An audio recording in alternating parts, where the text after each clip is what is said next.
soando para quem está assistindo. Tipo, cara, a gente deixa as pessoas sofrerem 32 anos por uma dificuldade de aceitar que o mundo não é o que a gente desenha dentro da cabeça. Simples, né? E é tão simples, é só amar e deixar a pessoa ser feliz. Exato, eu só queria amar.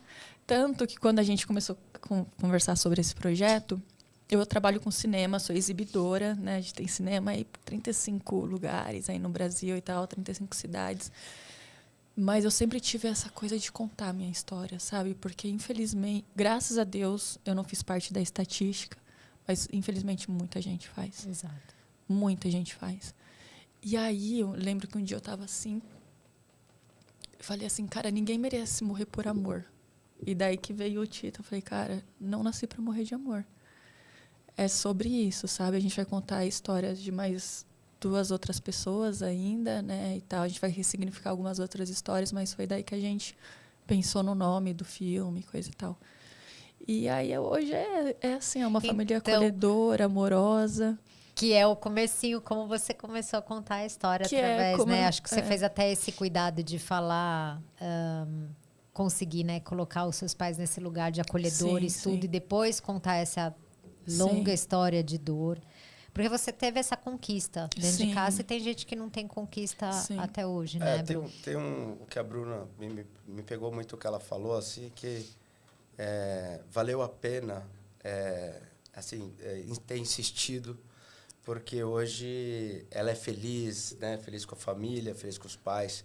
Então, assim, às vezes as pessoas pensam que está tudo perdido, mas é importante persistir, porque o jogo tem muito tempo ainda, né? Dá para virar esse jogo e ser muito feliz, né? Eu lembro que nesse tempo, nesse período nebuloso da minha vida, a minha tia, que é minha tia irmã, assim, a gente tem quase a mesma idade, ela teve uma filha, a Emily, meu amor, e ela era a única pessoa que me dava amor nessa época. Ela era a minha referência de amor. Eu chegava na casa da minha tia ou da casa da minha avó, nessa época que eu estava com essa depressão absurda, e ela falava, Bu, te amo. E era o eu te amo que eu precisava, sabe? Contei para ela há pouco tempo. Agora ela tem 17 anos, está na faculdade, seguindo meus passos, fazendo publicidade, coisa e tal. Falei, cara, você salvou minha vida e você nem sabe. Ela tinha, 2 aninhos, ficava, Bu, eu te amo. Bu Moesa, eu estava jogada no sofá, chorando, às vezes, na casa da minha avó. Ela ficava, Bu, você é uma moezinha. E o amor veio da forma mais pura que podia existir. E essa galera jovem de hoje em dia, acho que ela dá esperança pra gente, porque o mundo já está muito mudado. Graças a Deus que eu estou aqui hoje, eu posso contar essa história. Mas para Emily, a minha prima de 17 anos, eu falei, quando que você soube? Ela falou, eu não lembro. Eu não lembro. As sobrinhas da Gabi, a nossa cunhada, elas chegaram assim, uma tinha 4 anos, a outra tinha 8, sei lá. Mamãe, por que a gente chama a tia Bru de tia Bru? Aí a minha cunhada, porque ela é esposa da tia Gabi. Ela, eba, então eu tenho 2 tias. Então tá bom. Entendeu? Porque não, é isso. É isso.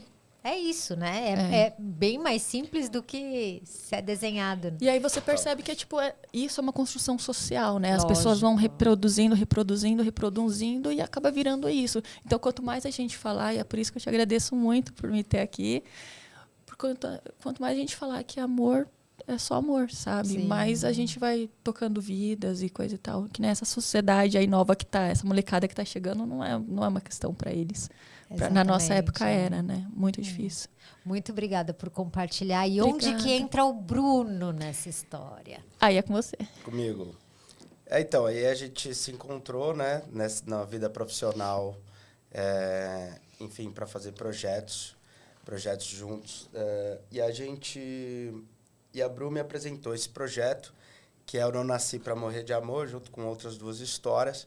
E ela contou essa história. Eu falei, que são histórias reais também. São mais 2 histórias reais também. Também LGBT. Sim. Também. E aí, uma de uma pessoa trans. E ela não me contou que era a história dela, né? Mas eu falei assim, olha, essa história, assim, já comecei e tal, não sei o quê. Ela falou, vou te falar uma coisa, essa história é minha. Eu falei, puxa, que forte, né? Porque, enfim, estamos falando da sua história, como é que a gente vai fazer? E aí tem pontos interessantes, né? Como é que a gente começa a trazer isso para o mundo do cinema, do filme, né? Então, de que ponto de partida a gente vai, né? Como é que funciona um filme? A gente, a partir de uma história real, a gente tem 2 caminhos, né? Então, a gente pode ou contar a história que nem a Bruna contou, que ela veio numa linearidade, né? Que veio e falou assim, olha, eu comecei assim, esse foi o meu começo, meio e fim. Ou a gente... uma outra forma é você chegar colocando algo de impacto, que é um acontecimento. Então, assim, a gente começa dela... tomando antibiótico. Tomando antibiótico na rua, começa ali, pá, e é tudo em volta o que está acontecendo, né? Desse acontecimento. E a gente conta essa história conforme a gente que vai interessando para a linha narrativa. Não necessariamente ela é linear, mas a gente vai e volta. Então, tem essas 2 formas de contar para a gente trazer isso para o cinema. Como tem mais 2 histórias, a gente vai dar uma cruzada, né? Com momentos que estão passando as outras histórias também. Mas, então, assim... É isso você que faz? Você que faz esse... Não, é a parte assim, eu sou produtor, né? E aí tem... a minha parte é muito... tem a parte... o time de desenvolvimento, que é o time de roteiro, né?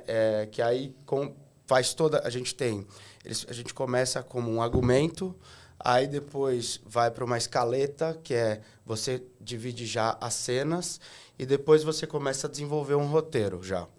E nesse roteiro, quando chega nesse ponto, e aí que eu entro bastante no roteiro, porque nessa parte do roteiro, a gente entendeu quais são os pontos principais dessa história, né? Então, onde ela acontece? A gente tem a rua, que é a rua, a calçada, a gente tem a casa, né? A casa, a faculdade, a gente tem, eventualmente... A van ou o ônibus, né? Quando você volta para casa. Exato.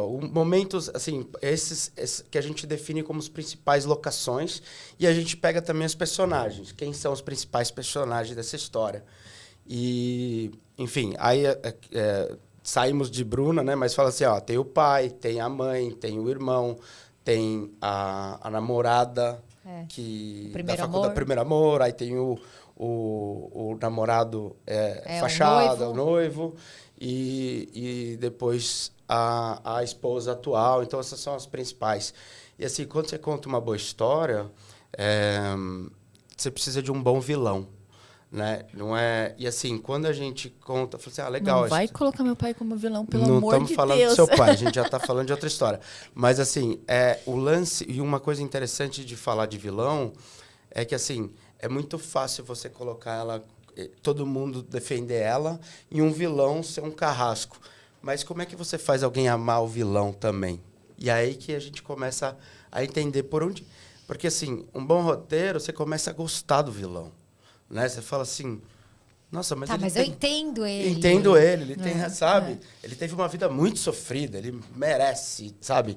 Algo do tipo... Olha como ele foi educado, ele não tem culpa de estar assim, né? Sei lá. Exatamente. Você começa a entender a história e você fala assim, você fica confuso até, fala assim, mas eu preciso torcer por ela, mas eu tô gostando do vilão, né? E faz muito sentido, né, nessa narrativa aí, porque o vilão... que não seria um vilão, mas ele vem com essa construção. Você entende o porquê ele está falando daquilo. Sim. Você entende porque ele está falando daquelas palavras, porquê da versão do gay.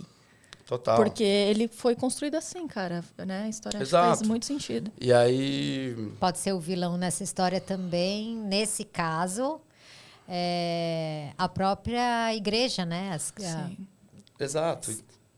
Né? Licença poética, não estou falando mal da igreja, né? Eu estou falando nesse caso, sim, quando tem o preconceito. Exato. E aí, então nisso, assim, aí que entra a minha parte, que é, a partir disso falado, e eu entro muito nessa parte de roteiro, que é, como é que a gente pode fazer para ele não ficar uma história gigante cara, né? Então, como é que a gente vem puxando cena a cena, né? Os ambientes e tudo mais que sejam possíveis de ser realizadas, com uma história que vai sendo interessante, que você tem... Cara, com 3 histórias deve ser bem difícil, né? Com 3 histórias... Você tem um grande desafio. E aí, nisso, a minha parte também agora entra também com o time, né? Que é o time de assistente de direção, que é o time de produção, que é fazer análise técnica. Análise técnica, a gente pega a cena, por exemplo, quando você lê um roteiro, ele é todo formatado num padrão de roteiro que vem assim, interior, dia, casa. Exterior, noite, rua. Então, e as cenas que acontecem. Quando a gente tem isso, depois a gente consegue juntar tudo que é cena de casa, tudo que é cena de rua, tudo que é cena de faculdade, e a gente sabe quantas cenas a gente tem em cada locação, quais personagens estão em cada e tudo mais. E a gente junta tudo isso numa análise técnica e a gente consegue, a partir daí, começar a calcular quantos dias a gente precisa para fazer... Para locação.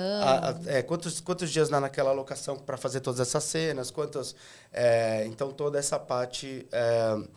a gente tira praticamente um plano de filmagem gigante, né? Que é questão de dias. E cada cena, a gente sabe mais ou menos o que vai precisar de arte, se a gente precisa de movimento, de câmera, se a gente vai filmar de noite, de dia, quanto tempo a gente fica de noite, porque geralmente quando a gente bloca tudo que é noite faz de uma vez. Então, às vezes a gente passa uma semana, porque tem 3 formas, né? Ou você filma das 6 da manhã às 6 da tarde, tem nesse bloco, ou da meio-dia à meia-noite, que você pega um pouco de dia, um pouco à noite, ou das 6 da tarde até às 6 da manhã, e você pega só umas noturnas. Então, e filmar noturna é bem difícil. Assim, deixa eu fazer uma pergunta, não entendo nada. Quando você, por exemplo, decide gravar noturna, então... Esse roteiro, ele pode ser gravado fora da ordem, né? Aí eu preciso, essa aqui é noturna, exatamente. Essa é E noturna. aí vai pelo... O que manda é a análise técnica com um pouco de sabedoria de como é que vai performar. Então, assim, você vai filmar numa casa, você vai fazer todas as cenas que são da casa com aquele elenco naquele dia. Então, isso é para otimizar. Então, as cenas são numeradas. Eu vou filmar a cena 2, a cena 38, a cena 85, uma na sequência da outra. Nossa, isso eu nunca tinha pensado. E tem para um trabalho de ator, de continuidade, a gente tem isso tudo planejado para mudar de figurino, como é que ele estava. Ele sofreu um acidente, então tem que estar com a cicatriz, enfim, vai mudando. Tipo quebra-cabeças, né? É um quebra-cabeça puro, só que também não pode ser tão mecânico, porque às vezes no papel funciona, mas na hora de fazer, a cena é um baita de uma cena amorosa e depois uma cena de briga horrorosa. E assim, se você colocar uma na sequência da outra, pode ser que você não tenha o performance que você gostaria. Do ator. Então, assim, é melhor, vamos levar para o dia seguinte, fazer essa primeira cena do dia quando ele estiver descansado. Então, tem esses estudos que dá para... que é necessário fazer para ter performance de tudo.